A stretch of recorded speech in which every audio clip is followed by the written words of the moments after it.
Box to Box NBA Preview, hosted by Ndegz. Welcome to my NBA preview, and we are in the top 20. Guys, if you want to continue this dialogue, there's a box-to-box WhatsApp community, and there's an NBA group where we're just talking basketball. Obviously, the season has started. I hope to have done this earlier, but I'm committed. I might as well do it. We're only maybe 1.5 weeks in, so yeah, we might as well do it. In 20th place is the Orlando Magic. It's like magic. They come in 20th place in my rankings. This is how their 22-23 season went. Had a 34-48 record, finished 13th in the Eastern Conference. They started 5-20, and we're all like, oh, here we go again.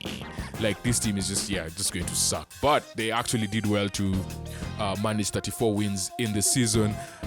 They improved their record by 12 wins on the previous season, so that was a huge jump. They are a very young team, obviously. Something that really helped them come back and actually get these 34 wins was the coaching of Jamal Mosley.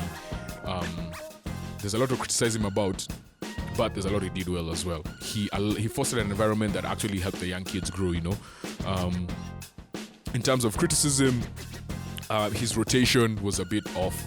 His late game decision making, just forcing issues with playing ball even when he was clearly not supposed to be on the court, like mismatches and stuff like that, or just not being productive enough.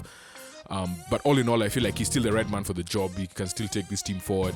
He can help elevate Banchero and Wagner, who for me are the two big pieces in this team, and a lot hinges on how these two players will develop.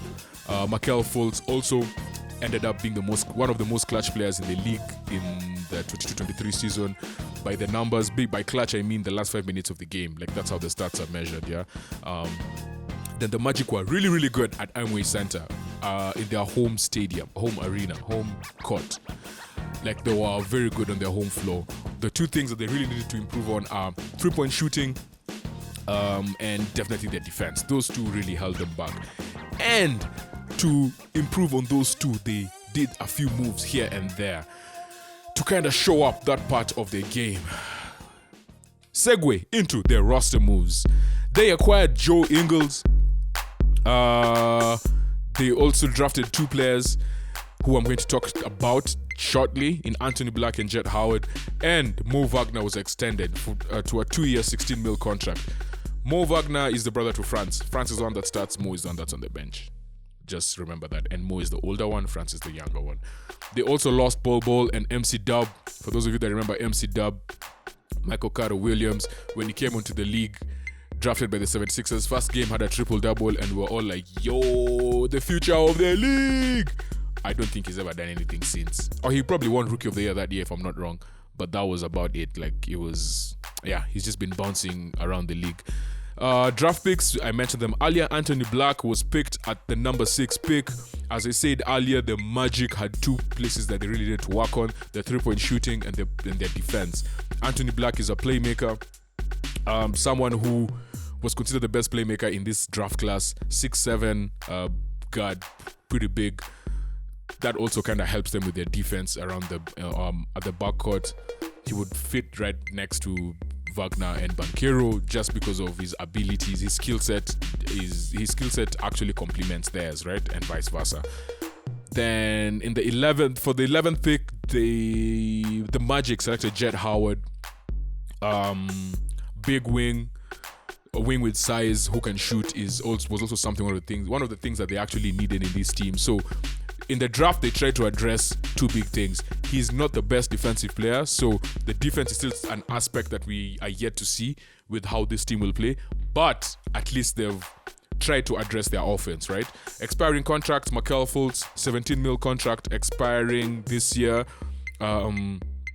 It's non-guaranteed, which means only $2 million of that is guaranteed. Gary Harris is on $13 million, non-guaranteed as well. Cole Anthony, yeah. Cole Anthony, if you know, you know. Chuma Okeke, Goga Bidatse, and Traveling Quinn complete the are the other three players who are on expiring contracts. And with that being said, this is how the rotation looks like. At point guard, obviously Markel Fultz. At shooting guard, Jalen Suggs, who's been solid. At small forward, you have Franz Wagner. Power forward, you have Paolo Banchero, who started the season well. And at center, you have Wendell Carter Jr. I just like saying Carter. Or as Kenyan say it, Carter. Then on the bench, Cole Anthony, Gary Harris, Jingles, then Jonathan Isaac as well, then Francis' big bro, Moritz Wagner, then the two rookies in Anthony Black and Jet Howard, then Bitadze, Trevelyan Quinn, and Chumo Keke. The three players on expiring contract also complete the rotation for the Orlando Magic. It's like magic. My one big question for the Magic is, can the play of Mo Wagner and Banchero elevate this team to the next level? Because this team only goes as far as those two stars go, right? They're also two young stars growing together. They now have they've sort of tried to address the playmaking and a bit of the 3-point shooting. They definitely need to improve their offense.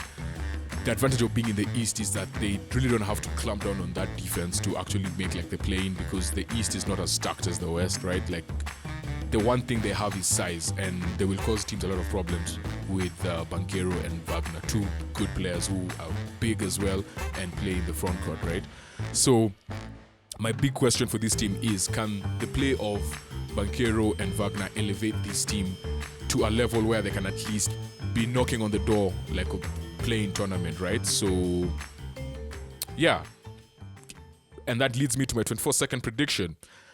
Shot clock. I believe the Magic are going to be around 10th, getting about 37 to 40 wins. They will just make the play-in tournament and at 10th position, but I still believe they still don't have enough to beat the Hawks, the Pacers, or the Raptors in a play-in game for the playoffs. So yeah, I just see them just making that 10th spot and making the play-in, about 37 to 40 wins for the 2023-24 season.